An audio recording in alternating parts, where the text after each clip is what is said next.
I think that there is a level of dysfunction between within our rhetorical discourse, mainly thanks to social media and the different cycles that go on. But through my studies, what I've really seen is that because we have a short attention span, and that has capitalized on the fact that we want our news, we want it quickly. There's a lot of news happening in the world. That also combines in an interesting way sometimes with kind of how we derive and want sound bites, how we want to have that almost superficial knowledge as quick as we can.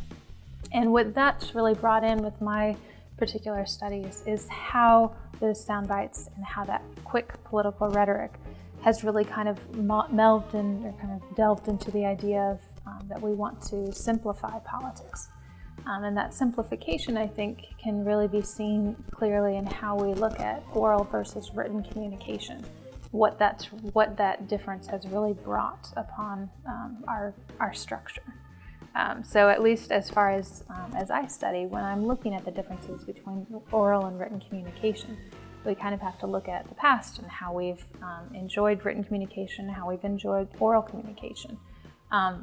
Written communication was long seen as a way to be reflective, to think about things, and to compose, perhaps on a longer time basis, what we wanted to say. Whereas oral communication was the quicker way to acknowledge what was happening, to perhaps showcase a level of credibility too. I mean, Abraham Lincoln was great at oral debate, things like that. And so as we've moved forward into our current age, we really see that they aren't really juxtaposed. They almost have kind of they've become similar in a way. And what that's done for written communication in particular is that we do look more for the short sound bites. We look for more of the simplicity and the superficiality. And that superficiality then leads to, I think, less of, I think our written communication is seen as perhaps not as imperative, not as useful. I think a good acknowledgement of that, at least on the larger level, is how the healthcare bill was handled this summer, where people had ideas of what was going to be in it, but it wasn't really released until the actual vote was being taken. And whether whatever your political views are on that, just the idea that a written bill, something that should be studied and examined by politicians, was not given that credence. And instead, we were going more with, well, what's the superficial idea? Who are the caucuses that are going to be voting for and against this? That's really, I think, shown that we don't value written communication as much as we should. That we need to examine and acknowledge both our social media bias, our source bias, and also our self-bias. In order to kind of understand where we're coming from, we have to understand what we're looking at. And so I always suggest to my classes and within my research too, that you look at a variety of sources. You can't just stick with the sources that agree with your ideas, and instead you have to move beyond that framework and push yourself. And I think that examination and acknowledgement can really perhaps move written communication much more into the idea that we can see why it can be more credible, why we can have that clear reflection, and why we need to have that reflection in our society. As far as kind of an example of that, I think written communication is good because semantics can often show subtlety and acknowledge when we need subtlety in our discourse. So the Black Lives Matter movement, for instance, that's a phrase, Black Lives Matter, and it has been grasped onto by people who oppose that, acknowledge that, saying all lives matter instead.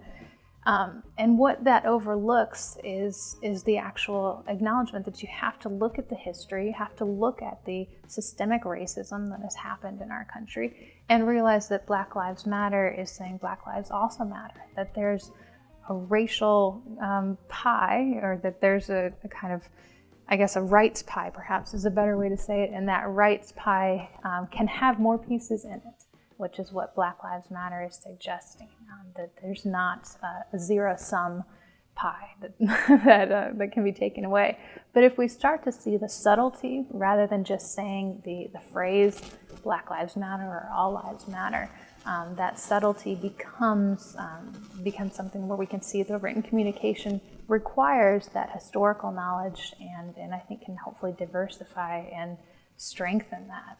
And I think that particular movement in particular needs to have, I think it's a wonderful movement, and we need to acknowledge that that subtlety is there for a reason. Well, and I think that's an interesting part, because there are communities all around that do rhetoric and that allow that rhetoric to be seen in a way.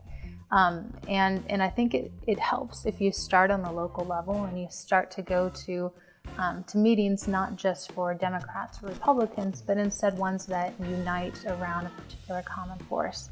In Harrisonburg, we have a large migrant and refugee population, and we've had wonderful marches about immigrants being welcome in our city. And we were the ones, we're very proud that we started the welcome sign, the tricolored welcome sign that started here in Harrisonburg. And we're very proud of that.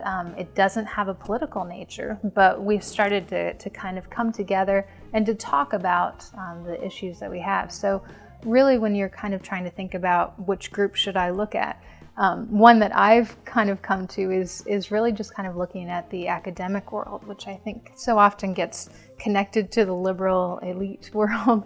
But at least within that idea of academics is also an idea of history and appreciation for other people's and differences of opinion.